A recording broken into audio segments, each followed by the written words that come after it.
ಎಲ್ಲ 9th 10th first P U second P U degree diploma engineering medical ಹಾಗೆ ಇನ್ನಿತರ extra professional ಕೋರ್ಸ್ನ ಓದ್ತಿರುವಂಥ ಎಲ್ಲ ವಿದ್ಯಾರ್ಥಿಗಳಿಗೆ ನಮ್ಮದು ಯೂಟ್ಯೂಬ್ ಚಾನಲ್ಗೆ ಸ್ವಾಗತ ಅಂತ ಹೇಳ್ತಾ ತುಂಬಾ ಒಳ್ಳೆ ಸ್ಕಾಲರ್ಶಿಪ್ನ ಬಿಟ್ಟಿದ್ದಾರೆ ಅಂತಲೇ ಹೇಳ್ಬೋದಾಗಿದೆ. ಎಲ್ಲರೂ ಕೂಡ ಈ ಒಂದು ಸ್ಕಾಲರ್ಶಿಪ್ಗೆ ಅಪ್ಲೈ ಮಾಡಿ, ಯಾರು ಕೂಡ ಮಿಸ್ ಮಾಡ್ಕೊಳಕ್ಕೆ ಹೋಗಬೇಡಿ ಈ ಒಂದು ಸ್ಕಾಲರ್ಶಿಪ್ಗೆ ಅಪ್ಲೈ ಮಾಡೋದು. ಈ ಒಂದು ಸ್ಕಾಲರ್ಶಿಪ್ನ ನೇಮ್ ಬಂದ್ಬಿಟ್ಟು JM Sita charitable trust education merit scholarship 2026 ಅಂತ, ಅಂದರೆ JMS ಸ್ಕಾಲರ್ಶಿಪ್ 2026 ಅಂತ. ಇದಕ್ಕೆಲ್ಲರೂ ಕೂಡ ಅಪ್ಲೈ ಮಾಡಿ. ಈ ಒಂದು ವಿಡಿಯೋದಲ್ಲಿ ಇದನ್ನು ಅಪ್ಲೈ ಮಾಡೋಕ್ಕೆ ಯಾರು ಎಲಿಜಿಬಲ್ ಆಗಿರ್ತಾರೆ, ಯಾರು ನಾಟ್ ಎಲಿಜಿಬಲ್, ಎಷ್ಟು ಅಮೌಂಟ್ ಅನ್ನೋದು ಬರುತ್ತೆ, ಯಾವ್ಯಾವ ಕ್ಯಾಟಗರಿ ಅವರಿಗೆ ಎಷ್ಟೆಷ್ಟು ಅಮೌಂಟ್ ಅನ್ನೋದು ಬರುತ್ತೆ, ಯಾವ ಕ್ಲಾಸ್ ಅವರಿಗೆ ಎಷ್ಟೆಷ್ಟು ಅಮೌಂಟ್ ಬರುತ್ತೆ, ಹಾಗೆ ಇದಕ್ಕೆ ಏನೆಲ್ಲ ಡಾಕ್ಯುಮೆಂಟ್ಸ್ ಅನ್ನೋದು ಬೇಕಾಗುತ್ತೆ, ಹೇಗೆ ಅಪ್ಲೈ ಮಾಡೋದು, ನೀವು ಕಂಪ್ಲೀಟಾಗಿ ಅಪ್ಲೈ ಮಾಡೋ ಪ್ರೊಸೆಸ್ನ ತೋರಿಸ್ತಾ ಹೋಗ್ತೀನಿ. ನೀವು ಅಪ್ಲಿಕೇಶನ್ನ ಸಬ್ಮಿಟ್ ಮಾಡೋವರೆಗೂ ಕಂಪ್ಲೀಟಾಗಿ ನಿಮಗೆ ಲೈವ್ ಡೆಮೋ ತೋರಿಸ್ತಾ ಹೋಗ್ತೀನಿ, ನೀವು ಅಪ್ಲಿಕೇಶನ್ ಹೇಗೆ ಅಪ್ಲೈ ಮಾಡಬೇಕು ಈ ಒಂದು ಸ್ಕಾಲರ್ಶಿಪ್ಗೆ ಅಂತ. ಅದಕ್ಕಿಂತ ಮುಂಚೆ ನೀವೇನಾದರೂ ಫಸ್ಟ್ ಟೈಮ್ ನಮ್ಮೊಂದು ಯೂಟ್ಯೂಬ್ ಚಾನಲ್ಗೆ ವಿಸಿಟ್ ಮಾಡಿದರೆ ವಿಡಿಯೋಗೊಂದು ಲೈಕ್ ಕೊಡಿ, ಹಾಗೆ ಚಾನಲ್ನ ಸಬ್ಸ್ಕ್ರೈಬ್ ಮಾಡ್ಕೊಂಡಿಲ್ಲ ಅಂದರೆ ಸಬ್ಸ್ಕ್ರೈಬ್ ಮಾಡಿಕೊಂಡು ವಿಡಿಯೋನ ಶುರು ಮಾಡೋಣ. ನೀವು ಇಷ್ಟು ಒಳಗಡೆ ಒಂದು ಸ್ಕಾಲರ್ಶಿಪ್ಗೆ ಈಗ ಅಪ್ಲೈ ಮಾಡೋಕ್ಕೆ ಓಪನ್ ಆಗಿದೆ ಒಂದು ಸ್ಕಾಲರ್ಶಿಪ್.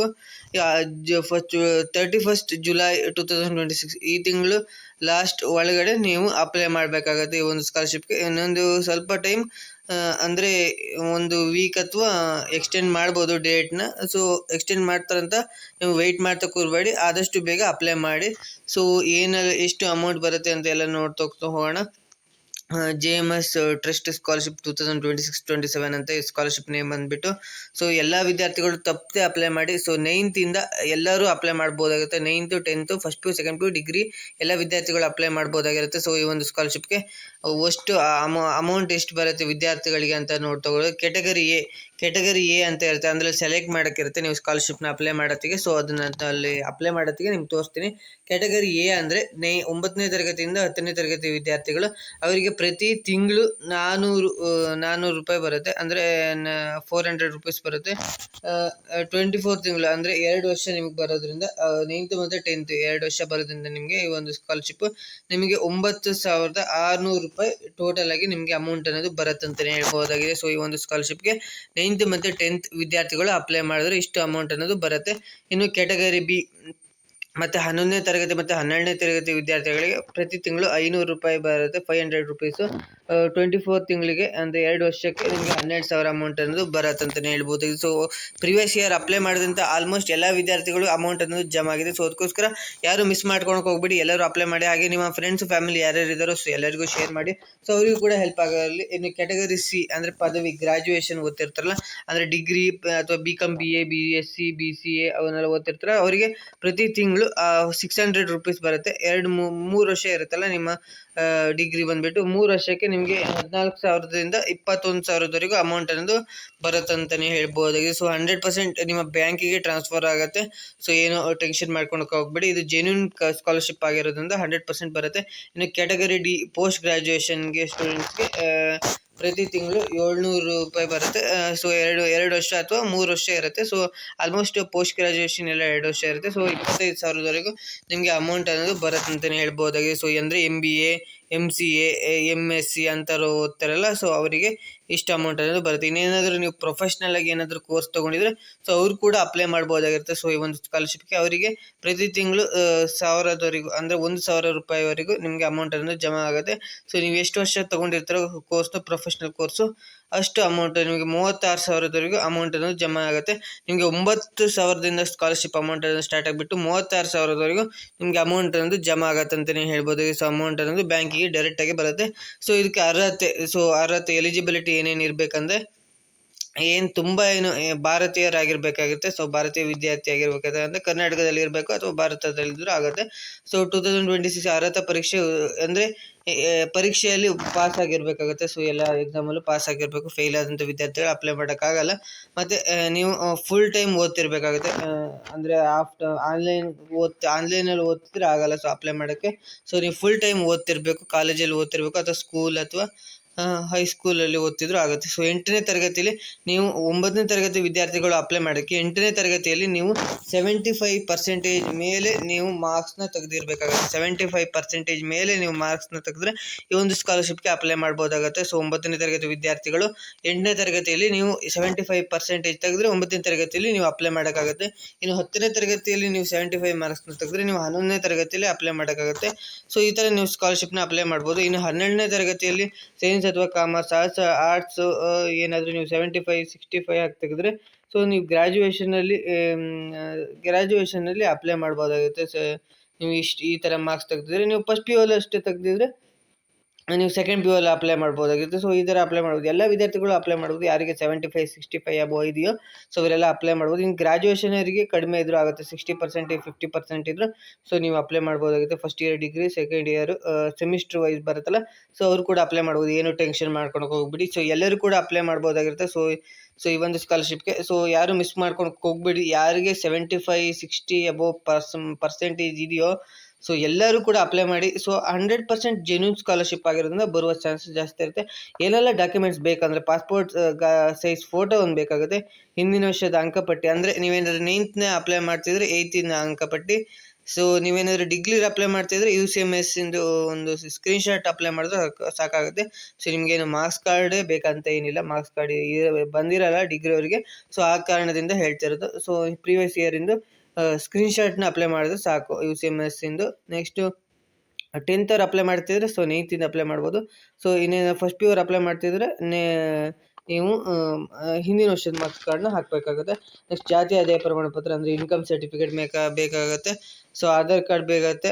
ಆಧಾರ್ ಕಾರ್ಡು ಹಾಗೆ ಅಡ್ಮಿಷನ್ ಸರ್ಟಿಫಿಕೇಟ್ ಬೇಕಾಗುತ್ತೆ. ಸೊ ಅಡ್ಮಿಷನ್ ಡೀಟೇಲ್ಸು ಮತ್ತು ಬ್ಯಾಂಕ್ ಖಾತೆ ಡೀಟೇಲ್ಸು, IFSC ಕೋಡು, ಬ್ಯಾಂಕ್ ನಂಬರು ಅವೆಲ್ಲ ಡೀಟೇಲ್ಸ್ ಬೇಕಾಗುತ್ತೆ. ಹಾಗೆ ವಿಶೇಷ ವರ್ಗದ ಪ್ರಮಾಣ ಪತ್ರ ಏನಾದರೂ ಇದ್ದರೆ ಅಗತ್ಯವಿದ್ದರೆ ನಿಮ್ಗೆ ಬೇಕಾಗುತ್ತೆ. ಸೊ ಇಲ್ಲಾಂದರೆ ಇಟ್ಸ್ ಓಕೆ, ಇಲ್ಲ ಅಂದರೂ ಆಗುತ್ತೆ. ಸೊ ಲಾಸ್ಟ್ ಡೇಟ್ ಒಳಗಡೆ ನೀವು ಅಪ್ಲೈ ಮಾಡಬೇಕಾಗುತ್ತೆ. ಕೊನೆಯ ದಿನಾಂಕ 31 ಜುಲೈ 2026. ಸೊ ಅಷ್ಟು ಒಳಗಡೆ ನೀವು ಅಪ್ಲೈ ಮಾಡಿದ್ರೆ ನಿಮಗೆ 100% ಅಮೌಂಟ್ ಬರುತ್ತೆ. ಸೊ ಆಮೇಲೆ 1 ವೀಕ್ ಟೈಮ್ ಕೊಡ್ತಾರೆ. ಸೊ ನೀವು ಅಷ್ಟು ತನಕ ವೆಯ್ಟ್ ಮಾಡಬೇಡ, ಆದಷ್ಟು ಬೇಗ ಈಗಲೇ ಅಪ್ಲೈ ಮಾಡಿ. ಸೊ ಈ ವಿಡಿಯೋ ನೋಡಿದ ತಕ್ಷಣ ನೀವು ಅಪ್ಲೈ ಮಾಡೋಕ್ಕೆ ಸ್ಟಾರ್ಟ್ ಮಾಡಿ. 100% ನಿಮಗೆ ಅಮೌಂಟ್ ಅನ್ನೋದು ಜಮಾ ಬಂದೇ ಬರುತ್ತೆ. ಸೊ ಆದಷ್ಟು ನಿಮ್ಮ ಫ್ರೆಂಡ್ಸ್ ಫ್ಯಾಮಿಲಿ ಗ್ರೂಪ್ಗೆ ಎಲ್ಲರಿಗೂ ಶೇರ್ ಮಾಡಿ. ಸೊ ಈಗ ನೆಕ್ಸ್ಟ್ ಹೇಗೆ ಅಪ್ಲೈ ಮಾಡೋದಂತ ತೋರಿಸ್ತಾ ಹೋಗ್ತೀನಿ. ವೆಬ್ಸೈಟ್ಗೆ ಹೋಗ್ಬಿಟ್ಟು ಸೊ ನೆಕ್ಸ್ಟ್ ವಿಡಿಯೋನ ಕಂಟಿನ್ಯೂ ಮಾಡ್ತೀನಿ. ಫಸ್ಟ್ ನೀವು ಅಪ್ಲೈ ಮಾಡೋಕ್ಕೆ ಈ ಒಂದು ವೆಬ್ಸೈಟ್ಗೆ ಬರಬೇಕಾಗುತ್ತೆ. ಸೊ ಈ ಒಂದು ವೆಬ್ಸೈಟ್ ಲಿಂಕ್ನ ಡಿಸ್ಕ್ರಿಪ್ಷನ್ ಅಥವಾ ಕಮೆಂಟ್ ಸೆಕ್ಷನಲ್ಲಿ ಕೊಟ್ಟಿರ್ತೀನಿ.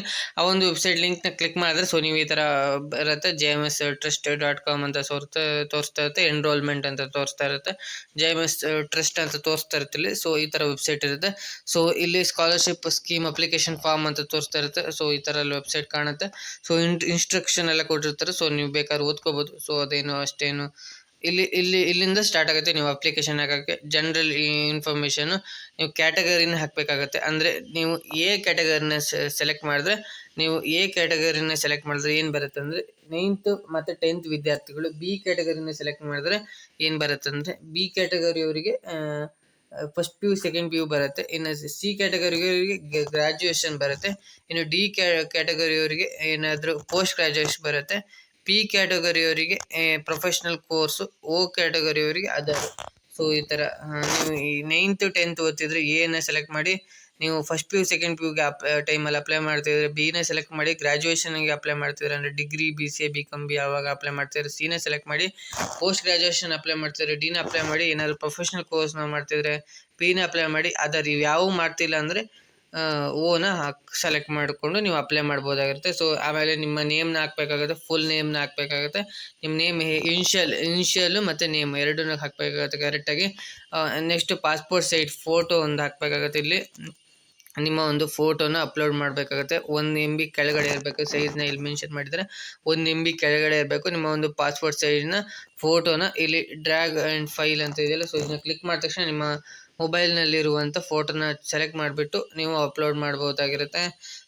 ನೆಕ್ಸ್ಟ್ ಸನ್ ಡಾಟರ್ ಅಂತ ಏನಿದೆಯೋ ಸೊ ಅದನ್ನು ಹಾಕಬೇಕಾಗುತ್ತೆ.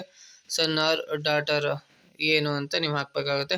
ನೆಕ್ಸ್ಟ್ ನಿಮ್ಮ ಡೇಟ್ ಆಫ್ ಬರ್ತ್ನ ಹಾಕಬೇಕಾಗುತ್ತೆ. ಹಾಗೆ ಮೊಬೈಲ್ ನಂಬರ್ನ ಡೇಟ್ ಆಫ್ ಬರ್ತು ಕರೆಕ್ಟಾಗಿ ಹಾಕಿ. ಹಾಗೆ ಮೊಬೈಲ್ ನಂಬರ್ನ ಕರೆಕ್ಟಾಗಿ ಹಾಕಿ. ಏನೋ ಮಿಸ್ಟೇಕ್ ಮಾಡೋಕ್ಕೆ ಹೋಗ್ಬಿಡಿ. ಎಲ್ಲ ಸ್ಟಾರಲ್ಲಿ ಕೊಟ್ಟಿದ್ದಾರಲ್ಲ ಸೊ ಅದನ್ನು ಫಿಲ್ ಮಾಡಲೇಬೇಕು, ಅದನ್ನು ಬಿಡೋಕ್ಕಾಗಲ್ಲ. ಹಾಗೆ ಇಮೇಲ್ ID ನ ಹಾಕಿ. ಹಾಗೆ ಪೋಸ್ಟಲ್ ಅಡ್ರೆಸ್, ನಿಮ್ಮ ಮನೆಗೆ ಅಡ್ರೆಸ್ ಇರುತ್ತಲ್ಲ, ಅಂದರೆ ಪೋಸ್ಟ್ ಮಾಡ್ತಾರಲ್ಲ, ಸೊ ಆ ಅಡ್ರೆಸ್ನ ಹಾಕಿ. ಯಾವ್ದಾದ್ರು ಒಂದು ಶಾಪಿಂಗ್ ವೆಬ್ಸೈಟಲ್ಲಿ ನೀವು ಅಡ್ರೆಸ್ನ ಹಾಕಿರ್ತಲ್ಲ, ಸೊ ಅದೇ ಅಡ್ರೆಸ್ ಹಾಕ್ತೋಗುತ್ತೆ. ಇಲ್ಲಾಂದರೆ ನಿಮ್ಮ ಆಧಾರ್ ಕಾರ್ಡಲ್ಲಿ ಇರುತ್ತಲ್ಲ, ಸೊ ಆಧಾರ್ ಕಾರ್ಡ್ ಇರುವಂಥ ಅಡ್ರೆಸ್ನ ಹಾಕಿ. ಹಾಗೆ ಪಿನ್ ಕೋಡ್, ನಿಮ್ಮ ಪೋಸ್ಟ್ನ ಪಿನ್ ಕೋಡ್ ಹಾಕಿ, 577 ಹಾಗೆ ಏನೋ ಸಮಥಿಂಗ್ ಇರುತ್ತಲ್ಲ, ಸೊ ಅದನ್ನು ಹಾಕಿ. ಹಾಗೆ ಟೆಲಿ ನಂಬರ್ ನಿಮ್ಮ ಏನಾದರೂ ಇದ್ದರೆ ಹಾಕ್ಬೋದು, ಟೆಲಿ ನಂಬರು. ಸೊ ಅದೇನೋ ರಿಕ್ವೈರ್ ಅಂತ ಇಲ್ಲ, ಇಲ್ಲಿ ಕೊಟ್ಟಿಲ್ಲ. ಹಾಗೆ ಸೆಲೆಕ್ಟ್ ಯುವರ್ ಸ್ಟೇಟ್, ನಿಮ್ಮ ಸ್ಟೇಟ್ನ ಕರ್ನಾಟಕ ಆದರೆ ಕರ್ನಾಟಕ ಅದನ್ನು ಸೆಲೆಕ್ಟ್ ಮಾಡಿ. ಹಾಗೆ ಸೆಲೆಕ್ಟ್ ಯುವರ್ ಸಿಟಿ ಅಂತ ಕೊಟ್ಟಿದ್ದಾರೆ, ಸಿಟಿನ ಸೆಲೆಕ್ಟ್ ಮಾಡಬೇಕಾಗುತ್ತೆ. ನಿಮ್ಮ ಸಿಟಿನ ಸೆಲೆಕ್ಟ್ ಮಾಡಿ ಎಲ್ಲಿ ಇರೋದು ಅನ್ನೋದನ್ನು ಸೆಲೆಕ್ಟ್ ಮಾಡಬೇಕಾಗುತ್ತೆ. ಹಾಗೆ mention city name if your city town not above list. ಲೀಸ್ಟಲ್ಲಿ ಇಲ್ಲ ಅಂದರೆ ಇಲ್ಲಿ ಆ ಲೀಸ್ಟಲ್ಲಿ ನಿಮ್ಗೆ ಇಲ್ಲಿ ಸೆಲೆಕ್ಟ್ ಮಾಡಿದಾಗ ನಿಮಗೆ ಸಿಕ್ಕಿಲ್ಲ ಅಂದರೆ, ಸೊ ಇಲ್ಲಿ ಸೆಲೆಕ್ಟ್ ಮಾಡಿದಾಗ ನಿಮ್ಗೆ ಸಿಕ್ಕಿಲ್ಲ ಅಂದರೆ ನೀವು ಇಲ್ಲಿ ಟೈಪ್ ಮಾಡ್ಬೋದಾಗಿರುತ್ತೆ ಕೆಳಗಡೆ. ಸೊ ನೆಕ್ಸ್ಟ್ ಸೆಲೆಕ್ಟ್ ಯುವರ್ ಡಿಸ್ಟಿಕ್ನ ಸೆಲೆಕ್ಟ್ ಮಾಡ್ಬೋದಾಗುತ್ತೆ. ಸೊ ಡಿಸ್ಟಿಕ್ ಅಂದರೆ ನಿಮ್ಮ ಒಂದು ಜಿಲ್ಲೆನ ಸೆಲೆಕ್ಟ್ ಮಾಡಬೇಕು. ಸೊ ಯಾವುದಂತ ಸೆಲೆಕ್ಟ್ ಮಾಡಬೇಕು. Next update your bank details, select your bank ಅಂತ ಕೊಟ್ಟಿದ್ದಾರೆ. ಸೊ ಇಲ್ಲಿ ನೀವು ಸೆಲೆಕ್ಟ್ ಮಾಡಬೇಕಾಗುತ್ತೆ. ಸೊ ಇಲ್ಲಿ ಸೆಲೆಕ್ಟ್ ಅಂತ ಕೊಟ್ಟರೆ ನೀವು ಯಾವ ಬ್ಯಾಂಕ್ ಅಂತ, ಕರ್ನಾಟಕ ಬ್ಯಾಂಕಾ, ಆಕ್ಸಿಸ್ ಬ್ಯಾಂಕಾ, ಬ್ಯಾಂಕ್ ಆಫ್ ಇಂಡಿಯಾ, ಕೆನರಾ ಬ್ಯಾಂಕಾ, ಸೆಂಟ್ರಲ್ ಬ್ಯಾಂಕಾ, ಸಿಟಿ ಯೂನಿಯನ್ ಬ್ಯಾಂಕಾ, ಸೊ ಯಾವ ಬ್ಯಾಂಕು ಅದನ್ನು ಸೆಲೆಕ್ಟ್ ಮಾಡಬೇಕು. ಹಾಗೆ ಬ್ರಾಂಚ್ ಅಡ್ರೆಸ್, ಬ್ಯಾಂಕಿಂದು ಬ್ರಾಂಚ್ ಅಡ್ರೆಸ್ ಇರುತ್ತಲ್ಲ, ಸೊ ಅದನ್ನು ಹಾಕಬೇಕಾಗುತ್ತೆ, ಯಾವ bank branch address. Next IFSC ಕೋಡ್ನ ಹಾಕಬೇಕಾಗುತ್ತೆ. So next merit scholarship scheme from ಆಪ್ಷನಲ್ಲು, ಅದೇನು ಹಾಕೋದು ಬೇಡ. Next aggregate marks obtained class passed, ಅಂದರೆ ನೀವು ಪಾಸ್ ಆಗಿರ್ತಾರಲ್ಲ ಹಿಂದಿನ ವರ್ಷ, ಸೊ ಅದರಲ್ಲಿ ಎಷ್ಟು ಮಾರ್ಕ್ಸ್, ಎಷ್ಟು ಪರ್ಸೆಂಟೇಜ್ ಬಂದಿರುತ್ತೆ, ಸೊ ಆ ಪರ್ಸೆಂಟೇಜ್ನ ಹಾಕಬೇಕಾಗುತ್ತೆ. ನೇಮ್ ಆಫ್ ಸ್ಕೂಲ್ ಅಥವಾ ಕಾಲೇಜ್, ಇನ್ಸ್ಟಿಟ್ಯೂಟ್ ಅಥವಾ ಯೂನಿವರ್ಸಿಟಿ, ನಿಮ್ಮ ಕಾಲೇಜ್ ಆದರೆ ಕಾಲೇಜ್ ನೇಮು, ಸ್ಕೂಲ್ ಆದರೆ ಸ್ಕೂಲ್ ನೇಮು, ಪಾಸ್ ಆಗಿರ್ತಾರೆ ಆ school name, college name hockey. Address of school, ನಿಮ್ಮ ಕಾಲೇಜ್ ಅಥವಾ ಸ್ಕೂಲ್ನ ಅಡ್ರೆಸ್ನ ಹಾಕಬೇಕಾಗುತ್ತೆ. ಕರೆಕ್ಟಾಗಿ ಅಡ್ರೆಸ್ನ ಹಾಕಿ, ರಾಂಗ್ ಹಾಕಿದ್ರೆ ನೀವು ಈ ಒಂದು ಸ್ಕಾಲರ್ಶಿಪ್ಗೆ ಸೆಲೆಕ್ಟ್ ಆಗೋ ಚಾನ್ಸಸ್ ಕಡಿಮೆ ಆಗುತ್ತೆ. ಸೊ ಅದಕ್ಕೋಸ್ಕರ ಕರೆಕ್ಟಾಗಿ ಫಿಲ್ ಮಾಡಿ ಎಲ್ಲದನ್ನು. ಹಾಗೆ ಸೆಲೆಕ್ಟ್ ಯುವರ್ ಸ್ಕೂಲ್ ಸ್ಟೇಟ್ಸ್, ನಿಮ್ಮ ಸ್ಕೂಲ್ನ ಸ್ಟೇಟ್ ಆಬ್ವಿಯಸ್ಲಿ ಕರ್ನಾಟಕ ಆಗಿರುತ್ತೆ, ಸೊ ಕರ್ನಾಟಕ ಅಂತ ಸೆಲೆಕ್ಟ್ ಮಾಡಿ. ಹಾಗೆ ನಿಮ್ಮ ಸ್ಕೂಲ್ ಇರುವಂಥ ಸಿಟಿ, ಯಾವ ಸಿಟಿ ಅಂತ ಅದನ್ನು ಸೆಲೆಕ್ಟ್ ಮಾಡಿ. ಸಿಟಿ ಏನಾದರೂ ಸಿಕ್ಕಿಲ್ಲ ಅಂದರೆ ನೀವು ಇಲ್ಲಿ ಟೈಪ್ ಮಾಡ್ಬೋದಾಗುತ್ತೆ. ಲೀಸ್ಟ್ ಸಿಕ್ಕಿಲ್ಲ ಅಂದರೆ ಇಲ್ಲಿ ಕೆಳಗಡೆ ಟೈಪ್ ಮಾಡಿ. ಪಿನ್ ಕೋಡ್ ಆಫ್ ನಿಮ್ಮ ಸ್ಕೂಲ್ ಅಥವಾ ಕಾಲೇಜ್ ಅಥವಾ ಇನ್ಸ್ಟಿಟ್ಯೂಟ್ನ ಪಿನ್ ಕೋಡ್ನ ಹಾಕಬೇಕಾಗುತ್ತೆ. ಅದರ ಸಬ್ಜೆಕ್ಟ್, ನೀವು ಯಾವ್ಯಾವ ಸಬ್ಜೆಕ್ಟ್ ಇದೆ ಸೊ ಅದನ್ನೆಲ್ಲ ಸೆಲೆಕ್ಟ್ ಮಾಡಿ. Maths, chemistry, history, physics, business studies, so ಏನೇನು ಇದೆ, ಸೊ ನಿಮ್ಗೆ ಏನೇನು ಇತ್ತು ಸೊ ಎಲ್ಲದನ್ನು ಸೆಲೆಕ್ಟ್ ಮಾಡಿ. ಸೊ ಇಲ್ಲೊಂದಷ್ಟಿದೆ, ಸೊ ಅದರಲ್ಲಿ ಯಾವ್ದ್ಯಾವ್ದು ನಿಮ್ಗೆ ಇದೆಯೋ ಸೊ ಅದನ್ನು ಸೆಲೆಕ್ಟ್ ಮಾಡಿ. So next if other subject, ನಿಮ್ಗೆ ಏನಾದರೂ ಇದರಲ್ಲಿ ಇಲ್ದಿದ್ದು ಮತ್ತೇನಾದರೂ ಎಕ್ಸ್ಟ್ರಾ ಸಬ್ಜೆಕ್ಟ್ ಇದ್ದರೆ ಸೊ ಇಲ್ಲಿ ಟೈಪ್ ಮಾಡ್ಬೋದಾಗುತ್ತೆ. ಸೊ ಇಲ್ಲಿ ಟೈಪ್ ಮಾಡ್ಬೋದಾಗುತ್ತೆ. ಸೊ ಇಲ್ಲಿ ಸಬ್ಜೆಕ್ಟ್ನ ಟೈಪ್ ಮಾಡ್ಬೋದು. ಸೊ ಈ ಥರ ಮ್ಯಾಥ್ಸು ಆ ಥರ, ಸೊ ಈ ಥರ ಟೈಪ್ ಮಾಡ್ಬೋದಾಗುತ್ತೆ. ಸೊ ಇಲ್ಲಿ ಮತ್ತೆ ಫಿಲ್ ಮಾಡ್ಬೋದಾಗುತ್ತೆ. So name of school, college ಆಯಿತು, address of school, select your school, state, ಇದೆಲ್ಲ ಫಿಲ್ ಮಾಡಬೇಕು. ಕರೆಕ್ಟಾಗಿ ಫಿಲ್ ಮಾಡಿ. ಸೊ ಯಾವುದನ್ನು ಮಿಸ್ ಮಾಡೋಕ್ಕೆ ಹೋಗಬೇಡಿ. Mobile number of your school present, ನೀವು ಯಾವ ಸ್ಕೂಲಲ್ಲಿ ಇದ್ದೀರೋ ಸೊ ಆ ಸ್ಕೂಲಿನ ಮೊಬೈಲ್ ನಂಬರ್ನ ಹಾಕಬೇಕಾಗತ್ತೆ. ಹಾಗೆ ಟೆಲಿ ನಂಬರ್ ಇದ್ದರೆ ಹಾಕಬೇಕಾಗತ್ತೆ. ಸೊ ಅದೇನೋ ರಿಕ್ವೈರ್ಡ್ ಅಂತ ಕೊಟ್ಟಿಲ್ಲ. ಕ್ಲಾಸು, ಕೋರ್ಸು, ಯಾವ ಕ್ಲಾಸು ಯಾವ ಕೋರ್ಸು ಯಾವ್ದಾದ್ರು ಒಂದು ಹಾಕ್ದ್ರೂ ಆಗುತ್ತೆ. ಕೋರ್ಸ್ ಡ್ಯೂರೇಷನ್, ಎಷ್ಟು ವರ್ಷ ಓದಬೇಕು ಅಂತ ಅದನ್ನು ಹಾಕಿ. ಸೊ ನೆಕ್ಸ್ಟು ಸಬ್ಜೆಕ್ಟ್ ಏನೇನಿದೆ ಸೊ ಅದನ್ನೆಲ್ಲ ಸೆಲೆಕ್ಟ್ ಮಾಡಿ. ಹಾಗೆ ಇಫ್ ಅದರ್ ಸಬ್ಜೆಕ್ಟ್ ಇದ್ದರೆ ಟೈಪ್ ಮಾಡಬೇಕಾಗುತ್ತೆ. So next economic finance copy of last income tax return filed, ಇದೇನು ನಿಮಗೆ ಅಪ್ಲೈ ಆಗಲ್ಲ. ಪೇರೆಂಟ್ ಆ್ಯನ್ಯುವಲ್ ಇನ್ಕಮ್ ಎಷ್ಟಿದೆ ಅಂತ ಅದನ್ನು ಹಾಕಬೇಕಾಗುತ್ತೆ. ನಿಮ್ಮ ಆ್ಯನ್ಯುವಲ್ ಇನ್ಕಮ್ ಎಷ್ಟಿದೆ ಸೊ ಅದನ್ನು ಹಾಕಿ. ಪೇರೆಂಟ್ಸ್ ಇನ್ಕಮ್ ಟ್ಯಾಕ್ಸ್ ಏನಾದರೂ ಪೇ ಮಾಡ್ತಿದ್ರೆ ಅದು ಇದನ್ನು ಪ್ಯಾನ್ ನಂಬರ್ನ ಹಾಕಿ. ಸೊ ನೆಕ್ಸ್ಟು ಇದನ್ನೆಲ್ಲ ಕ್ಯಾಟಗರಿನೆಲ್ಲ ಟಿಕ್ ಮಾಡಿ. ಎಕ್ಸಲೆಂಟ್ ಎಲ್ಲನೂ ಟಿಕ್ ಮಾಡಿ. ಸೊ ಇದೇನಿದು ಟಿಕ್ ಮಾಡೋದಲ್ಲ. ಸೊ ರಿಸರ್ವೇಷನ್ ಅಪ್ಲಿಕೇಶನ್ ಆಪ್ಷನಲ್, ಇದನ್ನು ಟಿಕ್ ಮಾಡಿದ್ರೂ ಆಗುತ್ತೆ, ಟಿಕ್ ಮಾಡದಿದ್ರೂ ಆಗುತ್ತೆ. ಸೊ ಎಲ್ಲದನ್ನು ಕರೆಕ್ಟಾಗಿ ಓದ್ಕೊಂಡ್ಬಿಟ್ಟು ಒಂದು ಸತಿ ಮಾಡ್ತಾ ಹೋಗಿ. So next copy of mark sheet, copy of proof income document ಎಲ್ಲದನ್ನು ಅಪ್ಲೋಡ್ ಮಾಡಬೇಕಾಗುತ್ತೆ. ಸೊ ಇದನ್ನೆಲ್ಲ ಅಪ್ಲೋಡ್ ಮಾಡಿಬಿಟ್ಟು ಇಲ್ಲಿ ಕೊಟ್ಟಿದ್ದಾರೆ ನೋಡು, ಕೊಟ್ಟಿದ್ದಾರಲ್ಲ. ಸೊ ಮಾರ್ಕ್ ಶೀಟು, ಆಮೇಲೆ ಇನ್ಕಮ್ ಡಾಕ್ಯುಮೆಂಟ್ ಅಂದರೆ ಜಾತ್ಯಾದಾಯ ಪ್ರಮಾಣ ಪತ್ರ, ಸರ್ಟಿಫಿಕೇಟ್ ಆಫ್ ಪ್ರೂವಿಂಗ್ ರಿಸರ್ವೇಷನ್, ಏನಾದರೂ ರಿಸರ್ವೇಷನ್ ಸರ್ಟಿಫಿಕೇಟ್ ಇದ್ದರೆ ಸೊ ಅದಿಷ್ಟು ಹಾಕಿಬಿಟ್ಟು ಇಲ್ಲಿ ಫೈಲ್ಸ್ ಅಂತಿದೆಯಲ್ಲ, ನೀವು PDF ಮಾಡಿಟ್ಕೊಳ್ಳಿ, PDF ಅಪ್ಲೋಡ್ ಮಾಡಬೇಕಾಗುತ್ತೆ. ಸೊ ನೆಕ್ಸ್ಟು ಡಿಸ್ಕ್ಲೈಮರ್ ಕೊಟ್ಟಿದ್ದಾರೆ, ಏನಾದರೂ ಮಿಸ್ಟೇಕ್ ಮಾಡ್ತೀರಾ ಅನ್ನೋ ಕಾರಣದಿಂದ. ಸೊ ಅದನ್ನೆಲ್ಲ ಡಿಸ್ಕ್ಲೈಮರ್ ಕೊಟ್ಟಿದ್ದಾರೆ. ಸೊ ಎಲ್ಲದನ್ನು ಅಕ್ಸೆಪ್ಟ್ ಮಾಡಿ ಇದನ್ನು ಟಿಕ್ ಮಾರ್ಕ್ ಮಾಡಿ ಸಬ್ಮಿಟ್ ಅಂತ ಕೊಟ್ಟರೆ ಅಲ್ಲಿಗೆ ನಿಮ್ಮ ಒಂದು ಅಪ್ಲಿಕೇಶನ್ ಅದು ಕಂಪ್ಲೀಟ್ ಆಗುತ್ತೆ ಅಂತಲೇ ಹೇಳ್ಬೋದಾಗಿದೆ. ಸೊ ಐ ಹೋಪ್ ಈ ಒಂದು ವಿಡಿಯೋ ನಿಮ್ಗೆ ಹೆಲ್ಪ್ ಆಗಿದೆ ಅಂತ ಅಂದ್ಕೊಂಡಿದ್ದೀನಿ. ಆದಷ್ಟು ಈ ವಿಡಿಯೋನ ನಿಮ್ಮ ಫ್ರೆಂಡ್ಸ್, ಫ್ಯಾಮಿಲಿ ಮೆಂಬರ್ಸ್ ಯಾರ್ಯಾರು ಇದ್ದಾರೋ ಸೊ ಎಲ್ಲರಿಗೂ ಗ್ರೂಪ್ ಆಗಿರ್ಬೋದು ಎಲ್ಲರಿಗೂ ಶೇರ್ ಮಾಡಿ. ಸೊ ಎಲ್ಲರಿಗೂ ಹೆಲ್ಪ್ ಆಗಲಿ, ಒಂದು ಸ್ಕಾಲರ್ಶಿಪ್ನಿಂದ ಎಲ್ಲರಿಗೂ ಅಮೌಂಟ್ ಬರಲಿ ಅಂತ ಹೇಳ್ತಾ ಸೊ ಈ ಒಂದು ವಿಡಿಯೋನ ಏನು ಮಾಡ್ತೀನಿ, ಇದೇ ರೀತಿಯಾದ ಇನ್ಫಾರ್ಮೇಟಿವ್ ಡೈಲಿ ಒಂದೊಂದು ಸ್ಕಾಲರ್ಶಿಪ್ ಅಥವಾ ಎಜುಕೇಷನ್ ರಿಲೇಟೆಡ್ ವಿಡಿಯೋನ ಅಪ್ಲೋಡ್ ಮಾಡ್ತಾ ಇರ್ತೀನಿ. ಸೊ ನೆಕ್ಸ್ಟ್ ವಿಡಿಯೋದಲ್ಲಿ ಸಿಗ್ತೀನಿ. Thank you.